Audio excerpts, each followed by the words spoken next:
В начале заседания главный санитарный врач республики Людмила Скорик отметила, что введенные ограничительные меры привели к положительным результатам и не допустили массового распространения инфекции COVID-19. За прошедший период было отслежено более 6 тысяч человек, которые заехали в Абхазию. Среди них водители грузовых автомобилей, военнослужащие и лица, имеющие дипломатическую неприкосновенность. Людмила Скорик также сообщила, что продолжается работа по изоляции организованных групп, заезжающих в пансионат «Айтар», где на сегодняшний момент остаются 71 человек, из которых курсантов 54 человека.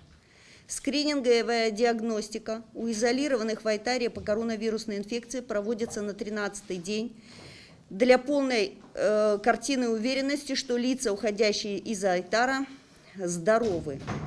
Так, некоторые курсанты, нарушающие режим ограничительных мер и контактирующие с бессимптомными носителями инфекции, продолжали находиться в изоляции до получения четкого отрицательного результата ПЦР-диагностики и проживали в гостинице 19-20 дней.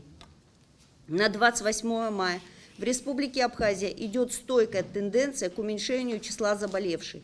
В настоящее время в стационаре Гудаутской ЦРБ проходит лечение 11 больных коронавирусной инфекцией, и состояние их здоровья удовлетворительное. Медучреждение в полной мере оснащено необходимыми аппаратами, медикаментами, средствами индивидуальной защиты. Кроме того, в рамках нашей программы совместного с организацией «Мы вместе», это союз наших бизнесменов, произведен закуп компьютерного томографа для Гудаутской больницы.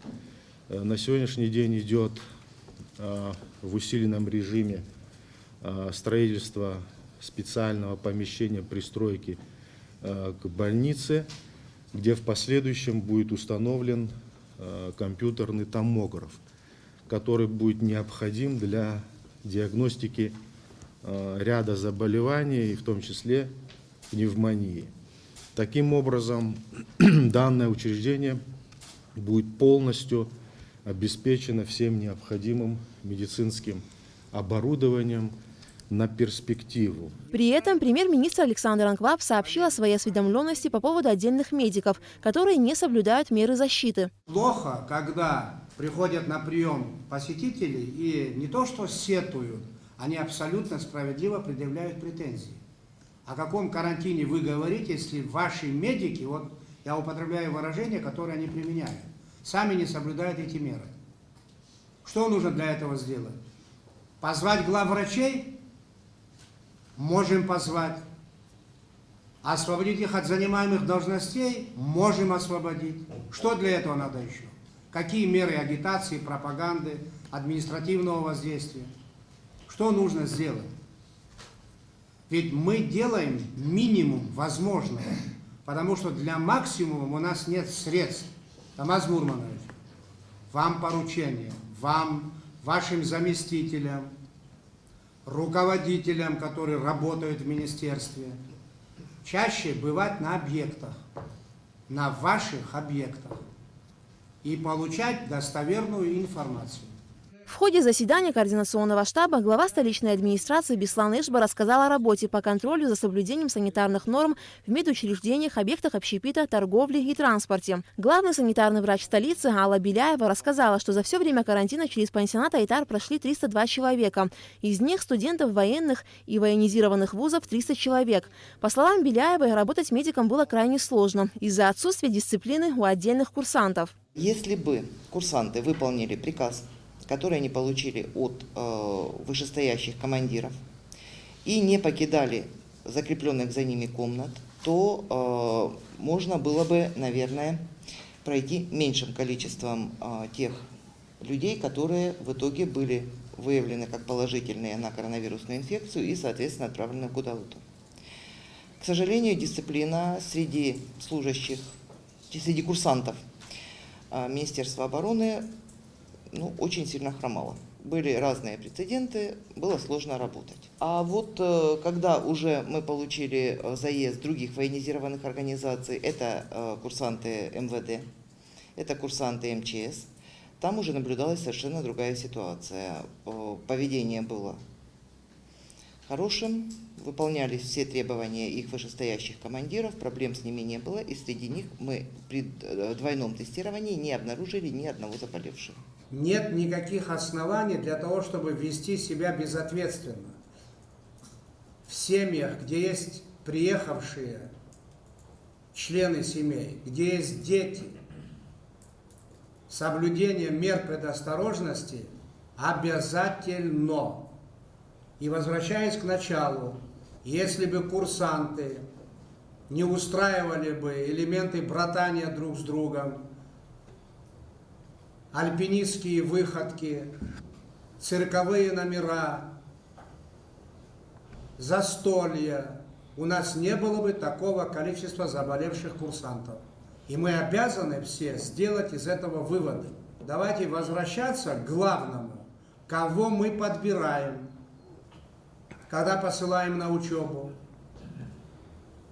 какая ответственность, какое тестирование. Если это не произойдет, у нас по-прежнему будут такие случаи в других форматах. Кроме того, Александр Анкваб указал на оставленную курсантами после себя антисанитарию и разгром гостиничных номеров, отметив, что воспитанием молодежи не занимаются. Временно исполняющий обязанности министра обороны Беслан Свижба сообщил, что в управлении министерства запланирована встреча с курсантами и их родителями, где будут обсуждены все эти вопросы. Помимо этого, на заседании координационного штаба по просьбе исполняющего обязанности министра просвещения Адгура Кокоба было решено разрешить выпускникам школ выйти на учебу со 2 июня для подготовки к выпускным экзаменам. Со 2 июня Министерство просвещения планирует для выпускных классов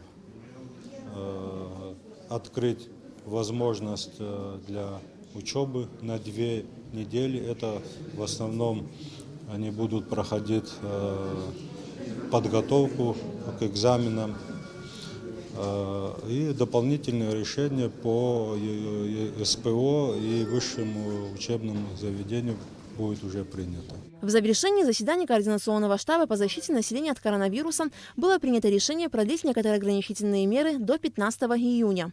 В целом работа сделана большая и важная. И с помощью наших граждан, наши врачи достигли неплохих результатов. Но не держать режим границы тот, который он есть, мы не можем. Если понадобится для безопасности дальнейшей, мы ужесточим этот режим. Но пока так. Когда появится первая возможность ввести послабление, мы это обязательно сделаем. Таким образом, по-прежнему будет закрыта российско-абхазская граница, запрещена туристская и экскурсионная деятельность, запрещено проведение культурно-массовых мероприятий. Кроме того, запрещена работа спортивных залов, спа-салонов, саун, массажных салонов, оказание стоматологических услуг за исключением помощи в экстренной или неотложной форме. Также запрещена деятельность учреждений культуры и деятельность детских дошкольных учреждений. Аля Катрапш, Алексей Гухава, Абхазское телевидение.